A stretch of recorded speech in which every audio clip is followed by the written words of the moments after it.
서울 강남의 테헤란로, 점심시간이 되면 쏟아져 나오는 직장인들로 거리는 활기가 넘칩니다. 유명 맛집 앞에는 긴 줄이 늘어서 있고, 주말이면 백화점 명품관 앞은 여전히 오픈런을 기다리는 사람들로 북적입니다. 표면적인 풍경만 놓고 본다면 대한민국 경제에 위기가 닥쳤다는 말은 그저 비관론자들의 기우처럼 들립니다. 뉴스에서는 간혹 경고음이 들리지만 피부로 와닿는 세상은 어제와 다를 바 없이 평온하게 돌아가기 때문입니다. 많은 사람들이 경기가 안 좋다고 말은 하지만 그것을 생존을 위협하는 위기로 인식하지는 않습니다. 그저 물가가 좀 올랐고 대출 이자가 조금 부담스러워진 정도의 불편함으로 치부하곤 합니다.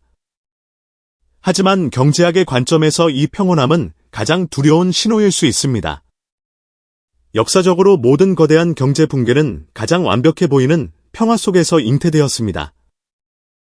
1997년 IMF 외환위기 직전, 정부는 한국 경제의 펀더멘털은 튼튼하다고 자신했고, 기업들은 빚을 내어 몸집을 불리는 데 여념이 없었습니다. 2008년 글로벌 금융위기 직전, 월가의 탐욕은 절정에 달했고, 누구도 파티가 끝날이라 생각하지 않았습니다. 위기는 언제나 예고 없이 문을 박차고 들어오는 불청객처럼 닥치는 것이 아니라 이미 우리 집 안방에 들어와 조용히 숨을 죽이고 있다가 결정적인 순간에 실체를 드러내는 법입니다. 지금 우리가 목격하고 있는 이 기묘한 괴리감, 즉 지표상의 심각한 침체와 체감상의 평온함 사이의 간극은 어디서 오는 것일까요? 전문가들은 이를 부채가 만든 마취 효과라고 진단합니다. 빚으로 쌓아 올린 자산 가치와 유동성의 잔영이 경제의 기초 체력이 무너져가는 소리를 덮어버리고 있는 것입니다. 마치 진통제를 맞은 환자가 고통을 느끼지 못해 병을 키우는 것과 같습니다.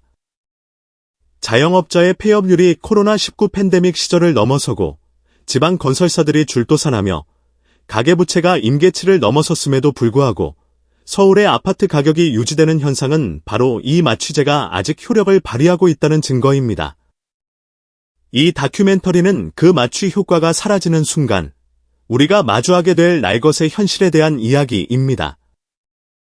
왜 대다수의 대중은 위기가 코앞에 닥칠 때까지 그 징후를 알아채지 못하는지, 그리고 국가와 언론은 왜 침묵하거나 사실을 유예시키려 하는지, 그 구조적인 원인을 파헤칠 것입니다. 우리는 지금부터 화려한 도시의 불빛 뒤에 가려진 금융 시스템의 균열을 현미경 들여다보듯 추적할 것입니다. 이것은 단순한 공포 조장이 아닙니다. 이미 시작되었으나 아직 인식되지 않은, 보이지 않는 침체의 실체를 규명하는 과정입니다. 당신이 지금 느끼는 그 안도감이 사실은 폭풍전야의 고요함이라면 당신은 무엇을 준비하시겠습니까? 이제 그 차가운 진실의 문을 열어보겠습니다. 평택과 이천의 거대한 반도체 공장, 밤새 불이 꺼지지 않는 이곳은 한국 경제의 심장과도 같습니다. 하지만 그 화려한 조명 아래 거대한 물류창고에는 팔리지 않은 재고가 산처럼 쌓여가고 있습니다. 통계청이 발표하는 제조업 재고율이 1997년 외환위기 이후 최고 수준을 기록했다는 건조한 뉴스는 사실 우리 경제의 혈액순환이 동맥경화에 걸렸다는 가장 강력한 생물학적 경고입니다.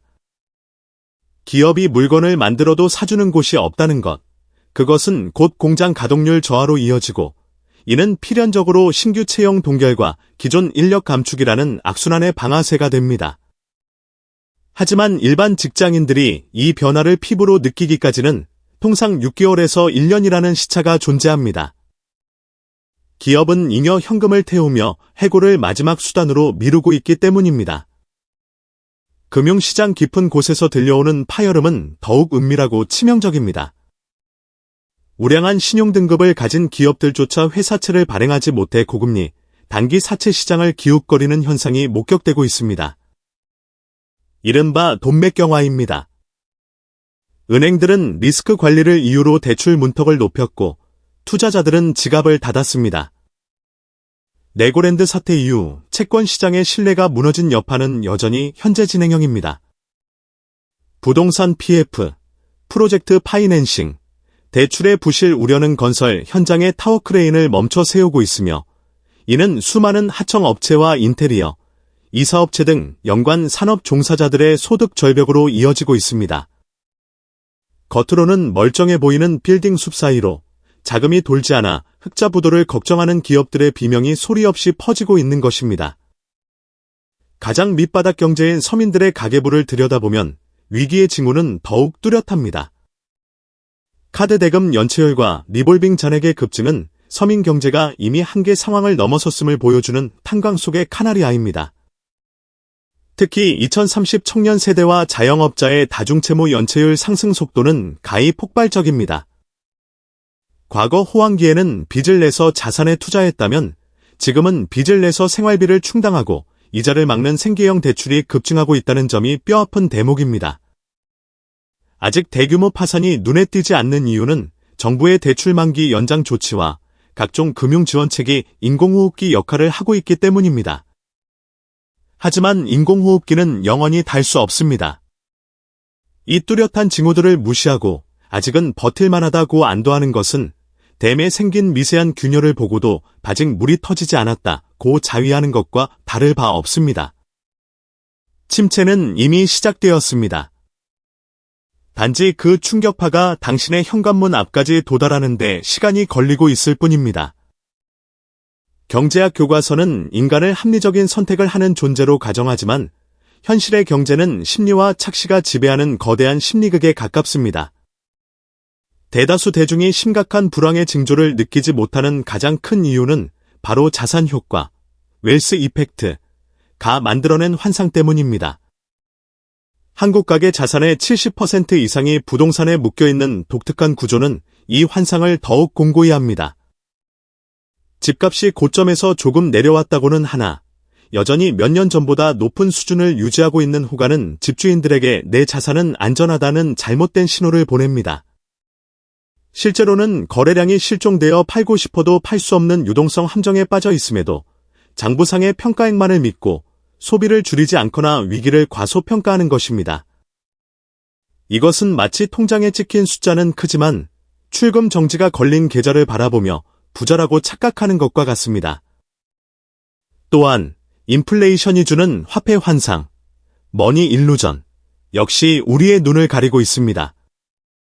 월급 통장에 찍히는 숫자가 조금이라도 늘어나면 사람들은 소득이 증가했다고 느낍니다.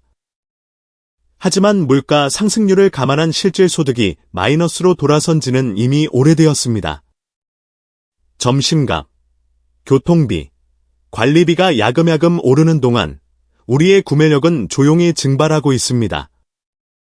과거에는 10,000원으로 살 수 있었던 것들을 이제는 15,000원을 주어야 살 수 있게 되었지만 사람들은 당장 현금이 돌고 있다는 사실 하나만으로 경제 시스템이 정상 작동하고 있다고 믿습니다.